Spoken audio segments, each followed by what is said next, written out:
এই ভিডিওতে আমরা আলোচনা করব ক্লাস 5-এর প্রথম ইউনিট টেস্ট পরীক্ষার বাংলা বিষয়ের একটি প্রশ্নপত্র।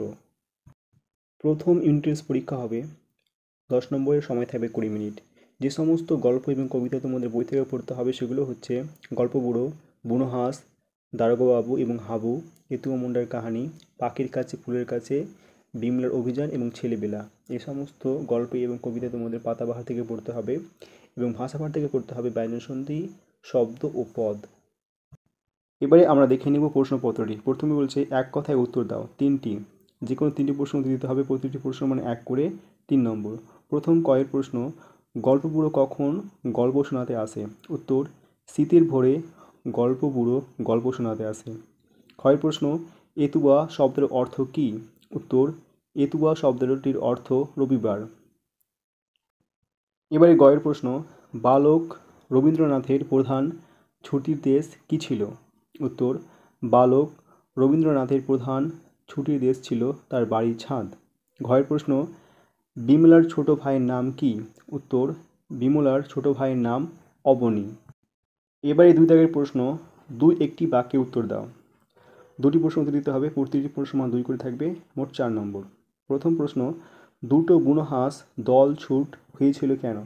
উত্তর, আকাশে উড়তে গিয়ে একটি বুনো হাঁসের ডানা জখম হওয়ায় সে উড়তে পারছিল না, তাই সে নিচে নেমে আসে এবং তার সঙ্গে আরেকটি হাঁস নেমে আসে।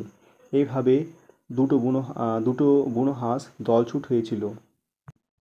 ক্ষয়ের প্রশ্ন, হাবু কোথায় গিয়ে কার কাছে নালিশ জানিয়েছিল? উত্তর, হাবু থানায় গিয়ে থানার বড়বাবুর কাছে নালিশ জানিয়েছিল। গয়ের প্রশ্ন, বিমলাকে সারাদিন কোন কোন কাজ করতে হতো?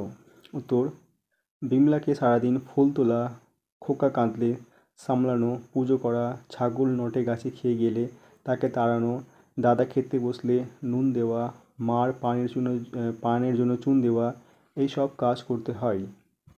এবারে 3 দাগের প্রশ্ন, সন্ধি বিচ্ছেদ করো। 3টি। প্রথমে আছে তরু ছায়া, এটি হবে তরুযুক্ত ছায়া। তারপরে উচ্চারণ, এটি সন্ধি বিচ্ছেদ হবে উৎযুক্ত চারণ। তারপরে বনস্পতি, এটা হবে বনযুক্ত পতি। তারপরে সংবাদ, এটা হবে সমযুক্ত বাদ। এবং পরিষ্কার, এটা হবে পরিযুক্ত কার। আজকে তোমাদের বাংলা বিষয়ের প্রশ্নপত্র আলোচনা করা হলো। এর আগের ভিডিওতে অন্যান্য বিষয়ের প্রশ্নপত্রগুলি আমরা আলোচনা করেছি। তোমরা ডিসক্রিপশনে দেওয়া লিঙ্ক থেকে ভিডিওটি দেখে নিতে পারো এবং পরের ভিডিওতে আমরা আরও অন্যান্য বিষয়ের প্রশ্নগুলো আলোচনা করব।